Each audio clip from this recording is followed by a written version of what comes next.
I'm not sure if I should even be sharing this. Like, I've gone back and forth 100 times in my head, telling myself it was just a dream. Or maybe I imagined parts of it, but then I remember that damn $10 bill, still sitting there. Anyway, here goes.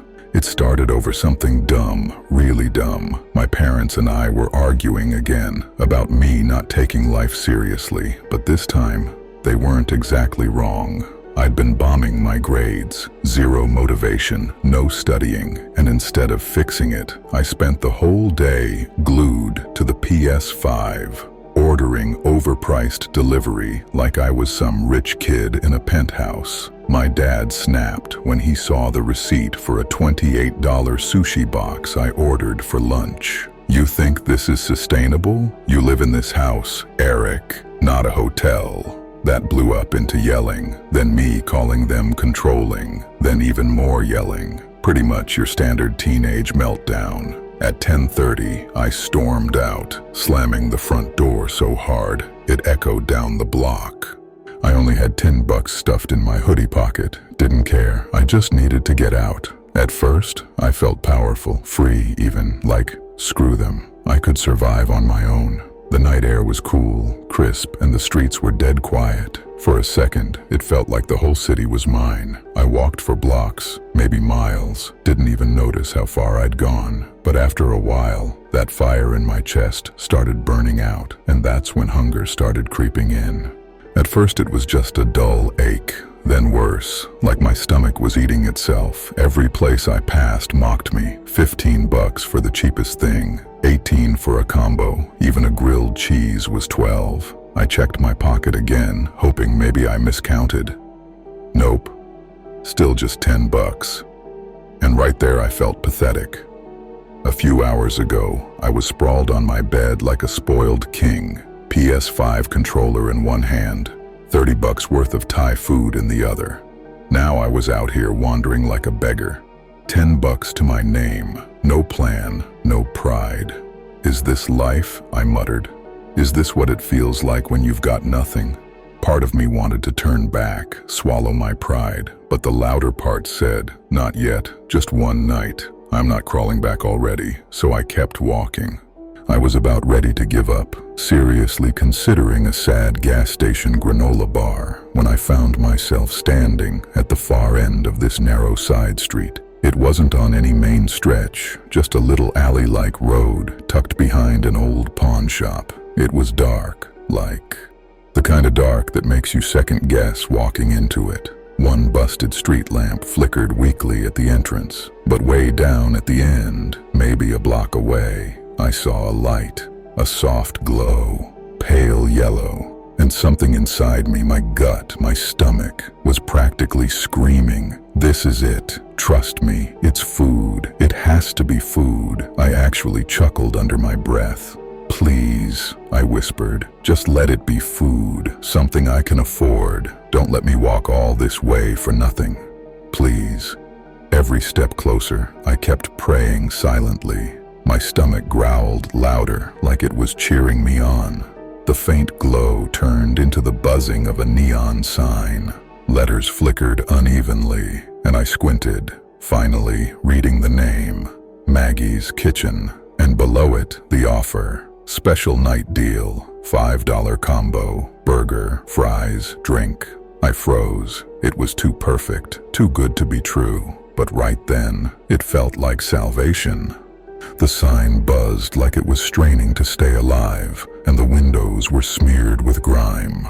One of the posters near the door advertised a New Year's event from 3 years ago. My heart raced as I stepped forward. I raised my hand and knocked, gently, but with a strange sense of urgency.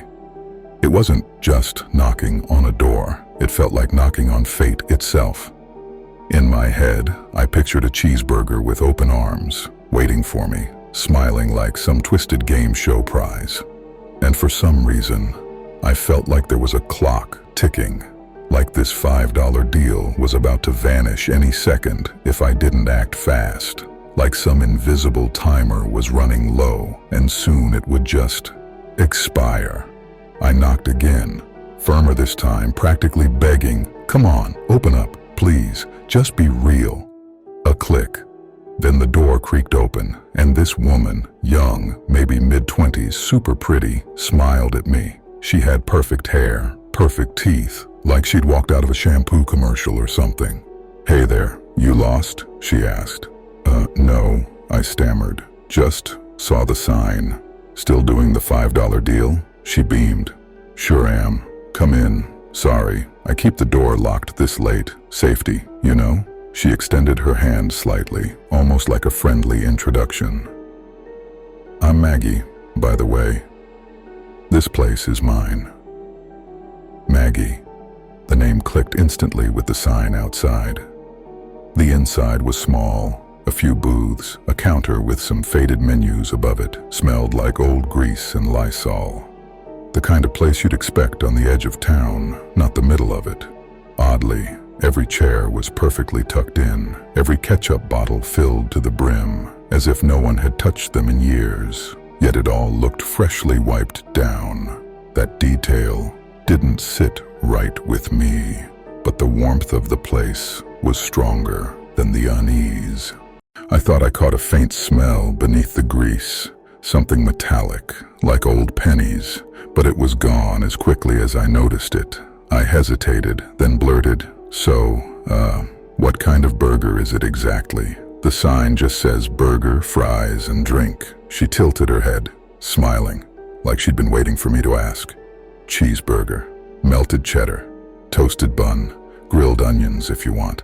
Classic, but I promise it'll hit the spot." She said it smoothly, almost rehearsed, like she'd given that same line 100 times to people who never came back. But right then, it sounded like poetry to me. My mouth watered instantly. I laughed nervously, shaking my head. "Honestly, I'm so hungry right now I could eat a horse. Doesn't matter what it is. I take anything." She giggled softly, though her eyes didn't quite match the sound. Too steady, like she was studying me. "Then you're in the right place." I nodded quickly. "All right then. Can I get 2 of those combos?" "2? Hungry boy, huh?" "Rough night," I muttered, though my stomach growled loud enough to explain on its own. She smiled wider. "I hear that. Go ahead and sit. I'll bring it out."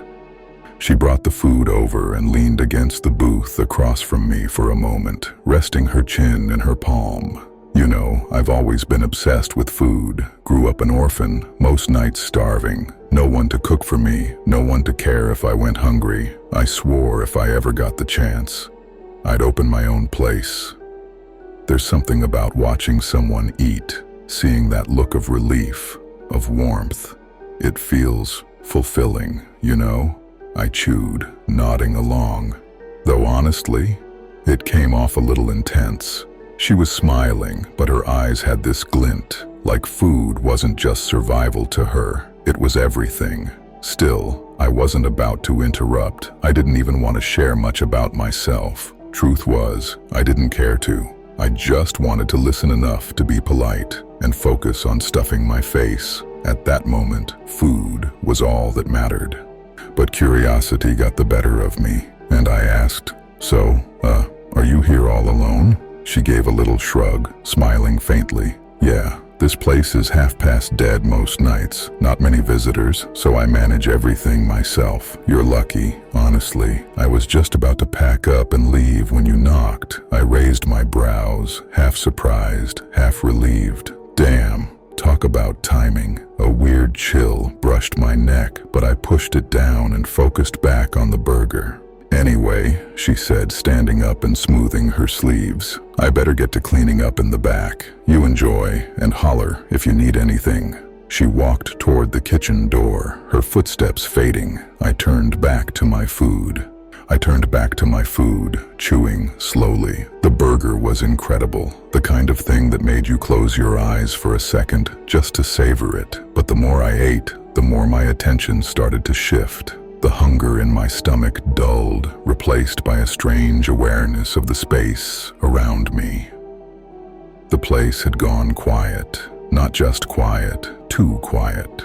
The kind of silence that presses against your ears, makes you suddenly hear your own heartbeat. And then I noticed something else. I could hear myself chewing. Every bite echoed in my head, wet and loud, like the whole room was amplifying the sound. It made my skin crawl. I froze mid-bite, suddenly hyper-aware of the silence between each crunch of fry and each chew of burger. I glanced around. The buzzing lights overhead seemed softer, like even they were dimming. No sound from the back, no clatter of dishes, no running water, just stillness. That's when my phone buzzed. A video call. Jamie, my girlfriend. "Hey," I answered, forcing a grin. "Guess where I am?" She giggled. "Where? You look like you're in a serial killer's basement." "Rude. It's a burger place. Found it by accident." We joked around for a minute, her laughter making me forget how heavy the night had felt. But then, suddenly, her expression shifted. Her smile drained away, her eyes widening like she'd just seen a car crash behind me. Her voice dropped, sharp and panicked. "Eric, who is that?" The air around me felt heavier instantly, like the room shrank an inch. My own smile faltered. "What? Who?" "There's someone behind you," she whispered quickly, urgency dripping in her tone. "A woman, huge. She just moved across the back." I froze, my stomach twisting. My chest tightened, the food in my mouth suddenly dry, like chewing sand. Slowly, I turned toward the kitchen door, closed, silent, nothing but the faint hum of the lights. My heartbeat thumped so hard I felt it in my throat. A bead of sweat slid down my temple. Something was off. I'd felt it before, but now it was slamming into me all at once. My voice cracked. "You sure?" Jamie leaned closer to her camera, her breathing shaky. "I swear to God, Eric, there's someone back there. She's huge, like massive. Something about her. It's not right. You need to get out, now." Her sudden fear made my pulse spike. My hands felt clammy, my stomach knotting even though I'd been starving a moment ago. "Babes, relax," I said, trying to calm her. "I'm here with Maggie, the owner. She's back in the kitchen, probably doing dishes or something. Super sweet lady. And trust me, she's nothing like what you're saying. She's thin, close to my height, and honestly, really pretty." Jamie's eyes didn't soften. If anything, she looked more terrified. "No, Eric, don't hang up," she cut in, her voice rising with panic. "I'll stay on the phone. Just get out of there. I don't feel good about this. I don't know why. But please," I sighed, forcing a calm tone even though my chest was tight. "Come on, babes. I ain't a kid. No one's gonna mess with me. I can handle it. Let me just finish, and I'll call you once I step out." Her face twisted with fear, but she didn't argue further. I swallowed hard. "Promise." Even after I hung up with Jamie, her words wouldn't leave me. "Someone's behind you. Huge. Not right." I shifted in my seat, suddenly aware of how alone I felt in that place. The silence pressed harder, heavier, like the air itself was listening. I tried to shake it off, convincing myself it was fine. Jamie was just seeing things, just a glitch. But the more I ate, the more wrong it felt. My chewing sounded louder now, too loud. Every bite echoed in my head like it didn't belong to me. It was the kind of silence you hear before a storm hits, charged, unnatural. My skin prickled, my legs restless under the table. That's when my phone buzzed again. This time, it was my mom. For a second, I thought about ignoring it. But something in me said, "Pick up." Her voice cracked the second I answered. "Eric, please come home. I'm sorry. We're all sorry. I don't care about the fight. I just want you safe." Hearing her cry like that made the walls close in around me. I stared at the half-eaten burger, my stomach tight, the food no longer tempting.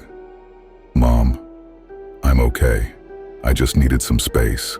I'll come back soon, I promise." "Please hurry," she whispered, voice trembling. "Don't stay out too long. I don't have a good feeling right now, honey. Please come home." Inside my head I was like, damn, what is happening tonight? First Jamie flipping out like she saw a ghost. Now Mom catching bad vibes too. I mean, seriously, did the universe hold a secret meeting just to freak me out? When the call ended, I just sat there staring at the half-eaten tray in front of me. My hunger was gone, burned out after Jamie's panic and my mom's shaky voice. The vibe of that place had flipped on me, turned sour. I'd wolfed down one burger, but the second just sat there, half-eaten, like even my stomach wanted nothing more to do with this joint. With shaky fingers, I slid the $10 bill onto the table. That should have been it. I should have just left. I wish I had. If I'd walked out that door right then, I never would have seen what came next. But something stopped me at the last second, tugging at me like an invisible hand on my shoulder. Wait, I totally forgot about Maggie in all this commotion. No wonder, right? Rough night. Blowing up at my folks, storming out, walking blocks with my head stuffed full of pissed off thoughts. My brain was scrambled eggs, so even meeting Maggie, the one bright life-saving moment of the night, had just kinda slipped.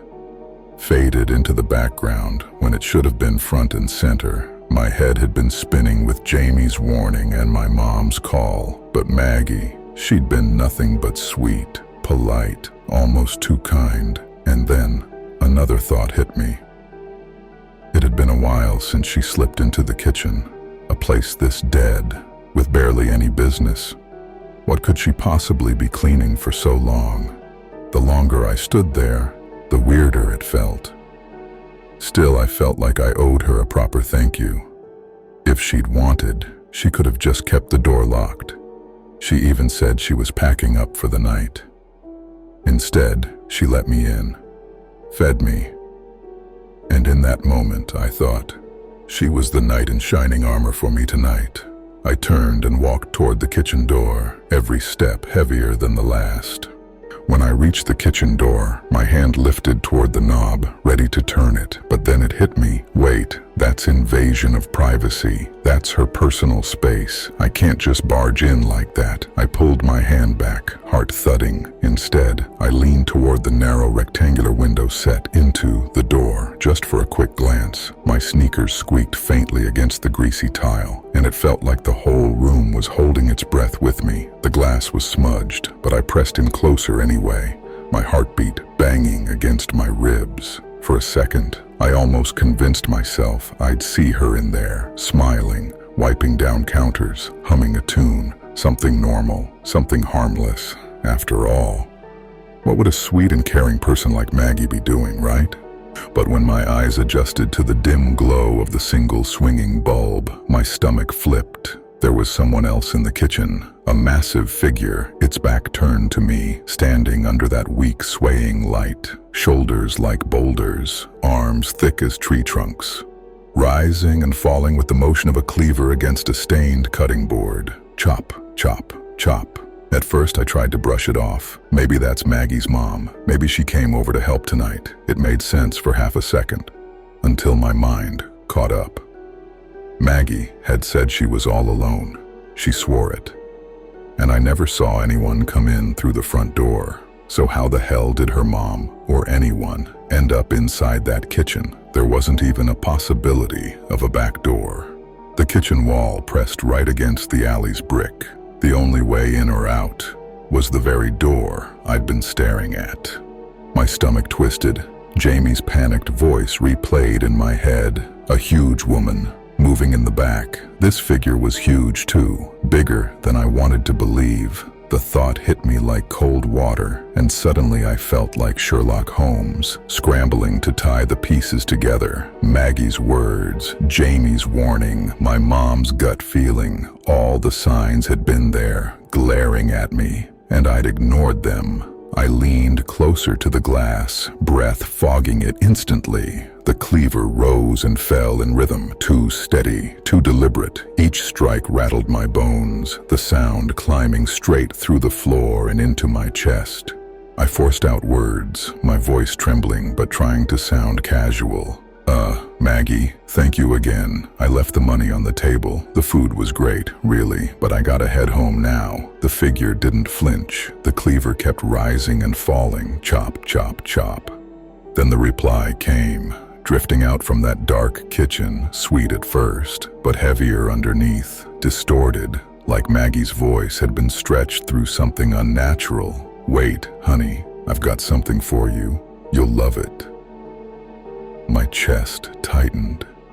My brain screamed. That wasn't Maggie's voice, not even close. I stood there frozen, still staring through the glass, every muscle locked, praying the figure would just keep chopping, keep facing away. My mind flooded with desperate thoughts I didn't dare say out loud. Please don't turn, please just stay like that. Don't look at me. Don't know I'm here. And the worst part, I couldn't run. It was like my legs had been ripped out from under my control. That primal freeze you get when a train's barreling toward you at 500 kilometers an hour, and you're stuck on the tracks. Every nerve screamed move, but my body refused. Then it started. The chopping slowed, each rise of the cleaver dragging longer, each fall landing heavier, like she'd suddenly sensed something, like she knew I was watching. My heart hammered so loud I swore she could hear it. And then, without warning, she snapped her head around, violently fast. The swinging bulb threw jagged shadows across her tangled hair. Her face streaked in and out of darkness. I couldn't see her eyes, not clearly, but I felt them, locked on me. For a moment I thought my body would never move again. I was nailed to the spot by her stare, but something inside me finally cracked loose, like survival itself broke the chains. My lungs filled in a sharp, burning gasp, and my legs kicked into motion. I ripped myself away from the window, spun on my heel, and tore through the dining area. My feet barely touched the floor as I sprinted, moving like a track star exploding down the final stretch of a race. The front door gave way under my shove, slamming against the outside wall as I burst into the night. I was sucking air like I'd just run 10 laps, my heartbeat smashing in my ears like a drum line. Every step, my brain threw up the same sick image, that huge woman, bursting out the kitchen, grabbing me by the back. Like I was nothing. I could almost hear her stomping right behind me. No way in hell was I turning around. Just the thought of seeing her there nearly tripped me up. But I forced my legs faster, because if I slowed, even for a second, she'd have me. Streetlights blurred past as I tore down the block. My chest was tight, breath ragged, each inhale slicing like glass. I cut corners sharp, nearly tripping, every shadow in my vision twisting into that hulking figure from the kitchen. My heart hammered so hard, I thought it would rip straight out of my chest. Finally, my block came into view. The porch light of my house spilled a weak glow across the lawn. The sight nearly made me cry. I stumbled up the walkway, slamming on the doorbell, pounding until the door ripped open. Mom yanked it open, and the second she saw me, she didn't even hesitate. She grabbed me like she thought I'd disappear if she let go. Her arms wrapped around me so tight it almost hurt, but I didn't care. For the first time that night, I felt safe. She kept saying my name over and over, her voice breaking. "Oh my God, Eric, you're freezing, you're shaking. What happened?" Her hands were on my face, my shoulders, like she was checking to make sure I was really standing there. Dad came into the hall, confused and pale. My little brother hovered in the doorway, eyes wide like he was watching the ending of a horror movie he couldn't understand. I collapsed onto the couch, words spilling out of me in broken pieces. Maggie, the figure, the chopping, that voice. Mom sat right beside me, rubbing my back like she used to when I woke from nightmares. Dad stood stiff, arms crossed, trying to be strong but speechless, and my brother, he just sat there frozen, pale, waiting for me to finish. When I finally finished spilling everything, the room went dead quiet. My brother's face was pale, his mouth half open like he wanted to speak but couldn't. Then he blurted out, almost accusing, "Wait, where did you say you were?" "Maggie's kitchen. That's what you just said?" I nodded weakly, still trembling. He shook his head hard, like he didn't want to believe his own memory. "Eric, no, that place has been shut for a month. The old woman who ran it, Maggie, she's dead. She died in a road accident, got hit by a car. It was on the local news. People even posted about it on social media for a while. Everyone around here knew. Hearing it out loud felt like the floor gave way under me. My stomach dropped, my skin went ice cold, and my chest tightened so bad I could barely breathe.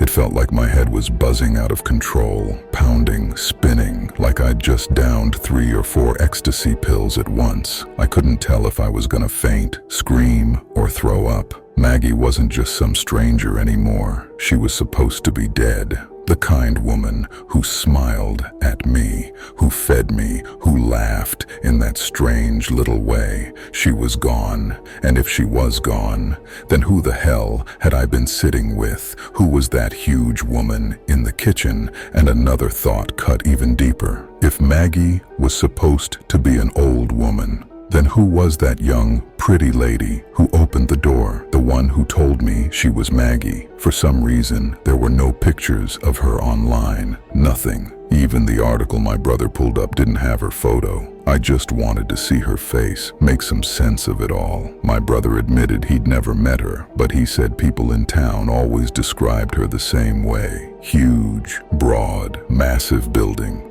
Exactly like the figure I saw in that kitchen. I buried my face in my hands, shaking harder than before. Mom tried to hug me again, but I barely felt it. My mind was spiraling, the truth sinking claws into me. The room tilted and spun, like reality itself was cracking apart. My body felt weightless, like my soul had slipped. That night, I barely slept. Every creak of the house, every brush of wind against the window, it all made me flinch, certain it was her. The worst part wasn't what I'd seen, it was what I hadn't. The thought of her lurking just beyond the dark, circling the house, maybe even already inside. Putting my feet on the floor from the bed felt like being handed an algebra exam I hadn't studied for. My gut twisting at the thought she could be hiding under the bed. Forget the basement. I couldn't even look at the door without imagining her waiting at the bottom of the stairs. Every time I closed my eyes, I saw the bulb swinging above that chopping block and that awful jerking turn of the figure's head. That night, I stayed awake like an owl, but not the hunter. The prey, wide-eyed, trembling, just waiting for something to strike. By the time the sun finally crawled up, it felt like I'd already lost a whole night of my life. By morning, I looked wrecked, eyes saggy and ringed with dark circles, skin pale and clammy, a fever burning under the surface. I felt like the night had aged me years in just a few hours. My head was foggy, nerves shot, and every little sound, the pipes clanking, the fridge humming, made me jump. Like each noise was her creeping closer. At some point, I realized I'd almost forgotten my phone was beside me. When I finally picked it up, Jamie's name filled the screen. Missed calls stacked like a Dell on repeat, 1,000 times over. She must have been losing her mind, but I couldn't bring myself to hit call. I didn't want to explain, didn't want to relive it, didn't want those words out in the open again. Keeping it inside almost felt safer than talking about it. By late morning, the exhaustion was killing me, but something darker gnawed harder. The need to know if I was losing my mind. Even though I was burning up with fever, body weak and heavy, the thought of calling a doctor or even telling my folks never crossed my mind the way it should have. I was a teenager, and instead of thinking straight, all I could obsess over was getting back to that place. Was it a dream? Some twisted time travel glitch? Straight up Inception-type movie shit? Curiosity overshadowed every bit of fear. I had to know. I had to see it again to confirm my sanity. My folks had been hovering all morning, checking in on me every half hour, worried sick. I brushed them off with half answers and fake yawns, pretending I just needed rest. Inside, though, I was plotting. The second I felt steady enough on my feet, I slipped out without a word, ditched them completely. When I finally dragged myself back down that narrow street, the difference hit like a punch. The faded neon sign buzzed weakly. and next to it, the painted board still showed that too good to be true offer. But in daylight, I noticed something I hadn't before. Tiny print at the bottom. The deal was marked for 12 midnight only, stamped with a date from a few months back. The same time frame my brother had mentioned when he told me Maggie died. My stomach lurched. That night, hunger had blinded me. I hadn't cared about fine print, hadn't even seen the date. All I saw was food. Now, with clear eyes, it felt like the sign had been bait, a trap waiting for the desperate. Maggie's kitchen didn't look like salvation anymore. It looked like a tomb. The neon was dying. The windows coated in grime and dust, streaks running down like tears. The paint on the door peeled in long strips, curling outward, as if the place itself was rotting away. I pressed my face to the glass, squinting into the dim interior. The booths were coated with dust, untouched, as if no one had sat there in months. A cobweb dangled from the corner of the counter, swaying slightly in the draft. My chest tightened, breath shallow. Because on the table where I'd sat just hours before, there it was, my $10 bill, still lying there, crisp, untouched, waiting for me like it had been placed in a display case. Seeing it made my whole body lock up. My stomach twisted. My knees almost gave out. That stupid piece of paper was all the proof I needed.